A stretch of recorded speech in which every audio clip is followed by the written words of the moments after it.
Welcome back to Live With, brought to you by Species Nutrition. Visit speciesnutrition.com. I'm Dave Palumbo, and today's guest is a classic physique standout. He placed fourth in his debut Classic Physique Olympia, and we have him here today. He is Breon Ansley. Welcome. Hey, guys. Thank you. Thank you for having me. Really appreciate being on. What a whirlwind career you've had so far, and it's been very short in that. You turned pro in 2013, winning the middleweight class at the USA Championships.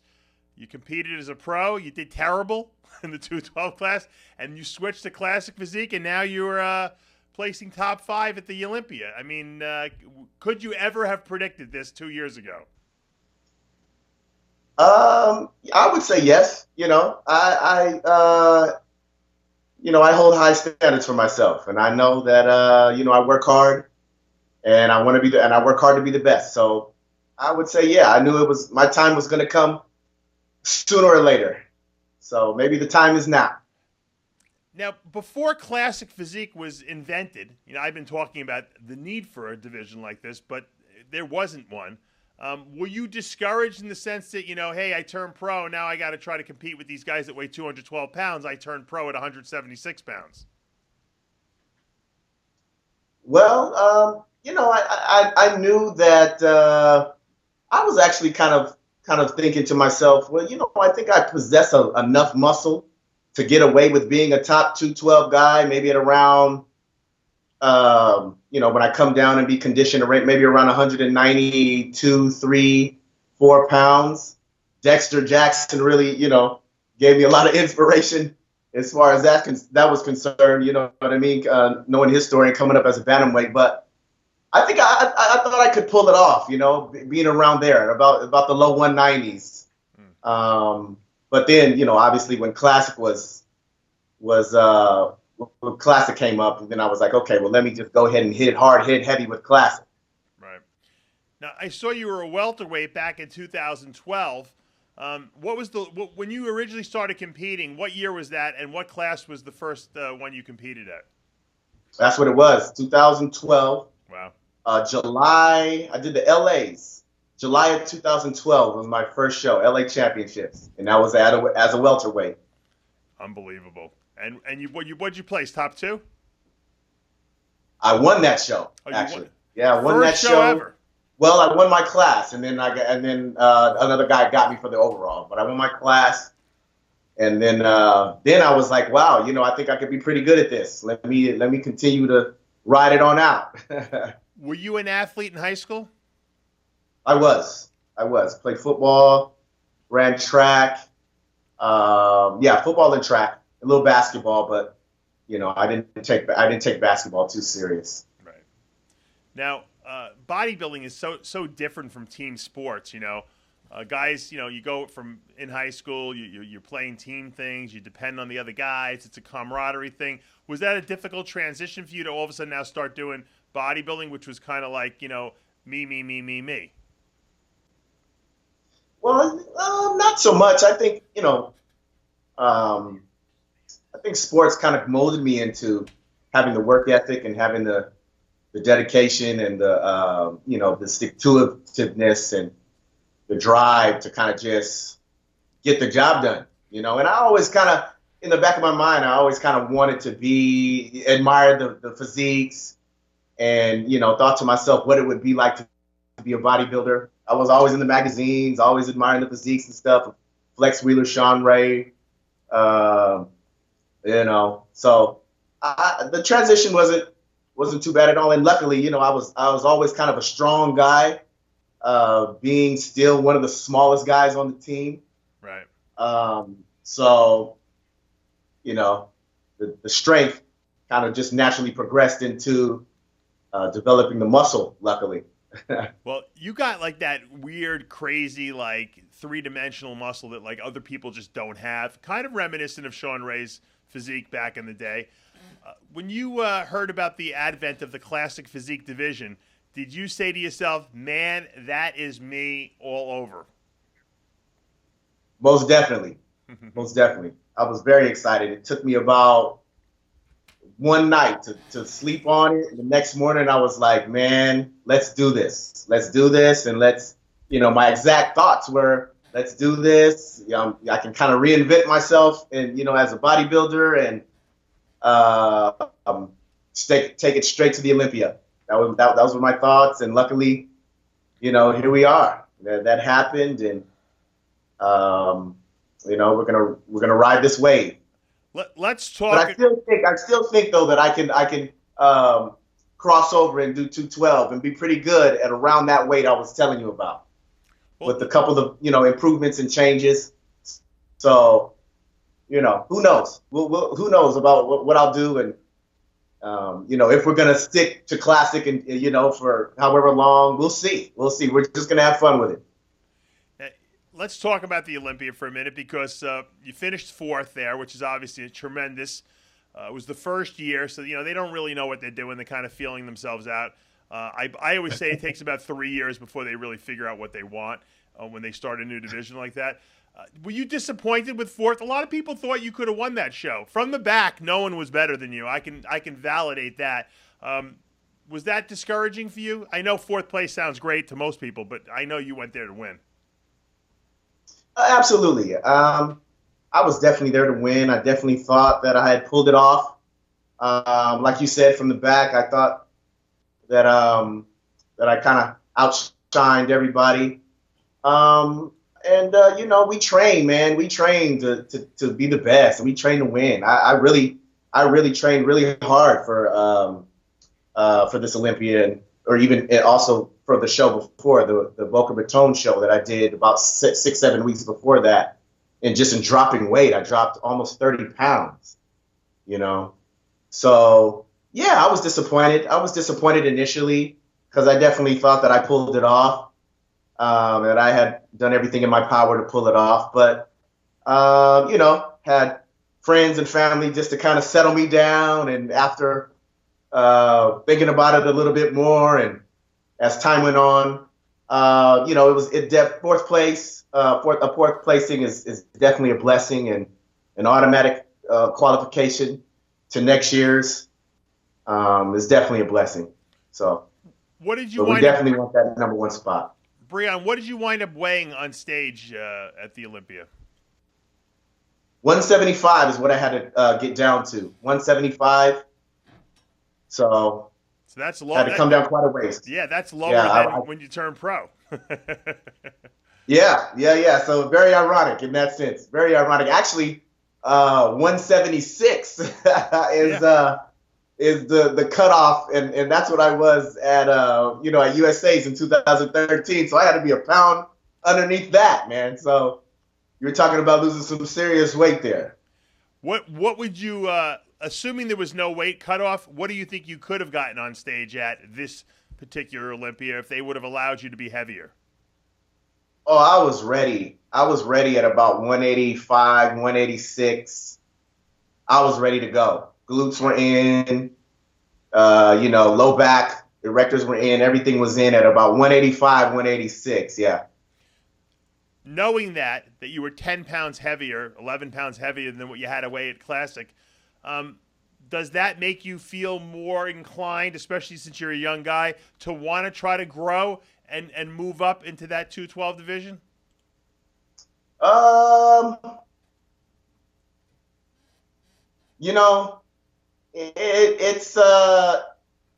It kind of is enticing a little bit. It is enticing a little bit, I will say.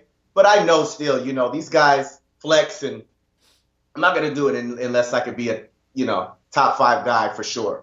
And flexing these guys and Jose Raymond, I know they walk around at 230, 235, and 40 and come on down. So still, some major size would have to be put on. We're talking about 180. So I would still have a lot of work to do, and knowing me, I definitely want to be one of the best. So I don't know. That's still kind of maybe a long shot. The question is, do you think, given the fact that you cannot gain any more muscle in Classic Physique, that you could win the Olympia given the restrictions that are being put on you now, assuming they don't raise the weight classes? Yeah, I think I can. I think I can because, like you said earlier, they kind of were still figuring it out. Maybe in this first one, and hopefully next year they'll have it figured out.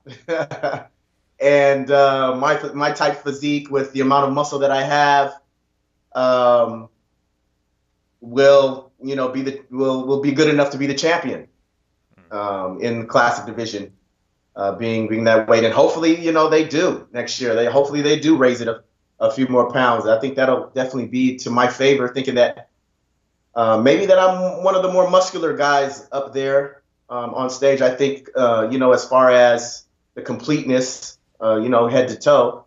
So. Yeah, yes, I definitely think that it'll work in my favor, and I definitely think that as we figure things out here, that I'll be able to grab a title. Do you think your height hurts you in the classic physique division? Because there are tall guys, there are short guys, there are medium guys, whereas in the 212 division, everyone's pretty much short because they have to, there's a weight cutoff. Do you think in classic you have a disadvantage, like having guys like Sadiq, Arash being taller than you?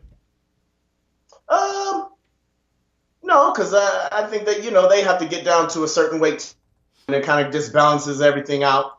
That's why they have the weight classes, because they have to get down to kind of balance everything out as well, and they wouldn't look that massive being a little bit taller. And then we have a guy that's even shorter than me that won it this past year in Danny. So true. So, no, I don't think that being a shorter guy, is a stumbling block at all in this classic physique division. I think maybe as far as the legs are concerned, and maybe more of maybe more of a compact look, complete look to have legs. And, I think it might actually be better, and maybe not shorter guys wouldn't look as stringy and maybe as slim. But then again, that's just me thinking, of what the classic physique should be about. And we got to have the judges and everybody else on the same page. Would you like to see the trunks that you guys are wearing, which are not trunks, the spandexy things you guys are wearing, be a little shorter, show a little bit more upper leg? Oh, without a doubt, man, without a doubt, because, I come in with striated glutes, so I would love to be able to really show those. Right. And really fire those up, man, on all the back poses. So, yeah, no doubt. I would love it. I would love it. Because this is called classic physique, but the Schwarzenegger era, the Lou Ferrigno's, their posing trunks were much skimpier than what you guys are wearing on stage. Skimpier, yeah. So, I mean, I wouldn't have any problem with it at all because, like I said, I come with the glutes, man. And, and then, Schwarzenegger's a big reason why that the classic division was started, right? And then sure. What they were wearing at the time were the skimpier trunks. So, yeah, let's go back to it. Let's take it all the way back. Let's do it, let's do it 100%. Now, I hear a rumor that you're involved in getting into acting. Is that true? Oh, I've been in acting for a while. I've been an actor for a while, since about maybe 2002. Tell us a little bit about that. I've been able to do some great things as an actor. It's actually bodybuilding actually slowed me down from the acting biz, because casting directors and producers would look at my face and then come down to my body, which was, like 205, 206, 207, and they'd be like, "Whoa, man, we don't know what to do with this." Right. So actually, the classic division and coming down to 175 is going to help me in the, commercially as well in that respect also. So that's great. But yeah, I've been acting since 2002. Been able to do Fast and Furious 4. Had a Mountain Dew commercial out in 2008-9 that was really big. Just did a Samsung commercial this past, what was it, in early July, right before the Boca Raton show that should be coming out really soon. I've done a lot of commercials. Been fortunate enough to do some films, and yeah, just having fun with it. You know, I'm in LA. I'm in Tinseltown, so it just I guess it comes with the territory with some of us. What did you do in the Fast and the Furious? Would we be able to spot you in the movie? Yeah, I played a FBI agent. It was, it was really it's short now. If you blink, you'll miss it.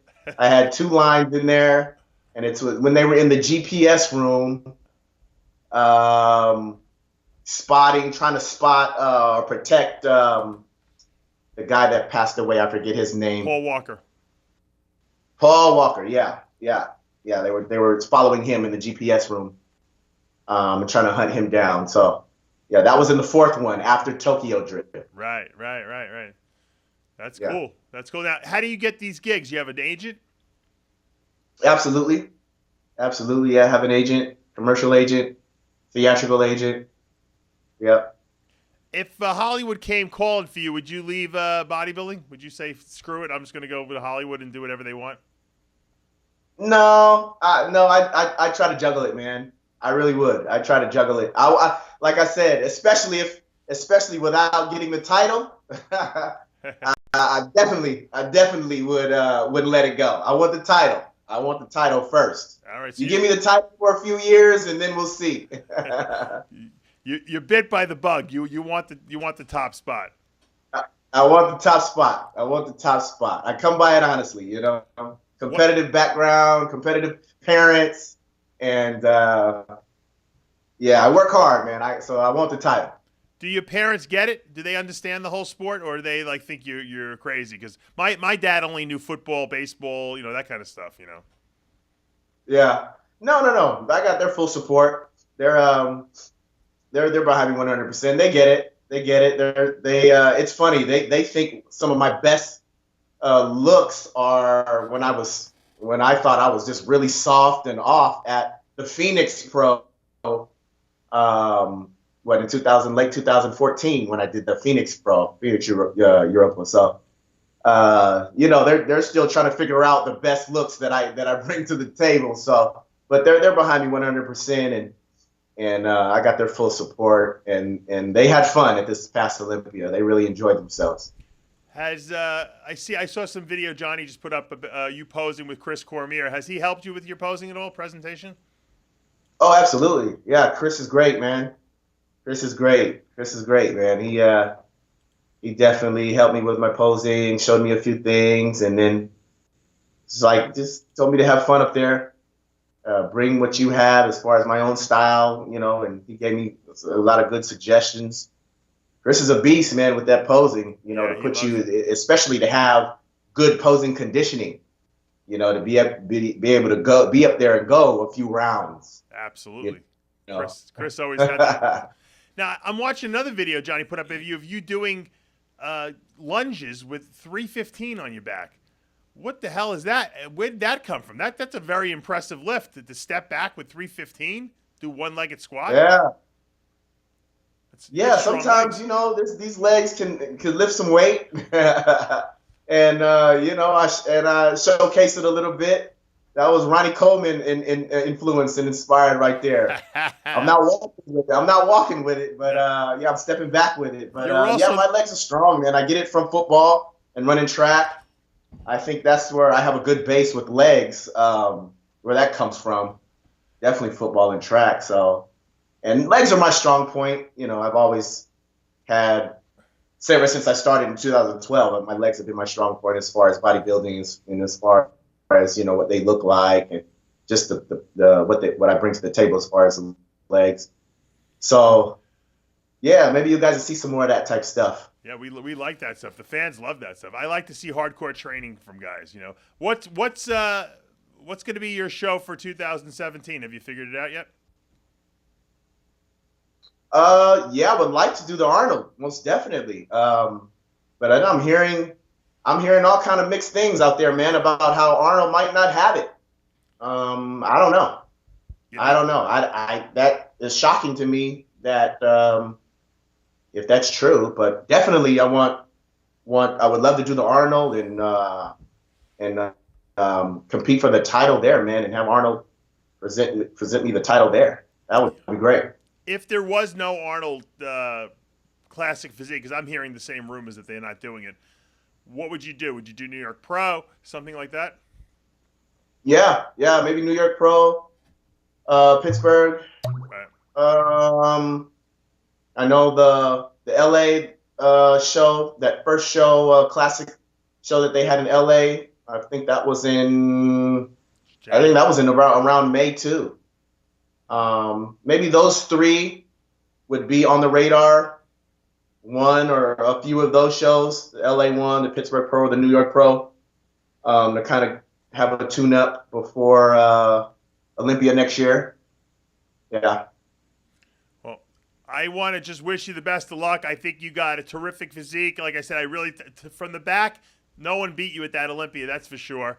And 2017 looks to be a great year for you, and I hope you get that Olympia title. And I hope at some point I see you in some Hollywood movies, like so I can call you up and say, you remember when I interviewed you and asked you about the Hollywood movies, and you'll throw me a bone and send a couple free tickets my way. Hey man, I was walking to the, I don't know if you know, but I was walking behind you, Dave, at the Meet the Olympians.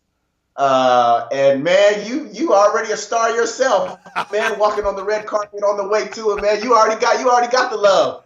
I saw all the people with the cameras and everything. I was right behind you, so yeah. I think you're doing just fine, man. I gotta step up my game. I gotta get from the bodybuilding world, which no one knows about, and I gotta get to the real world. And so I need someone to lift me up a little bit. So maybe you can carry me over there. The crossover, huh? Yeah, that's when you're really doing big things. You're right, with the crossover. Breon, you did great at the Olympia. I know a lot of fans have become kind of enamored to your physique now, and you got a lot of support. And I think over the next 2 years, when they kind of figure this classic thing out, I think you're going to be among the top guys for certain. Best of luck in 2017, and please keep us updated. Absolutely. I appreciate you guys. Thank you guys for having me on, and I really appreciate you guys again. Thank you guys, and see you guys soon. All right, and that'll take us to the end of another episode of Live With, brought to you by Species Nutrition. Visit speciesnutrition.com. I'm Dave Palumbo, and we'll see you next time.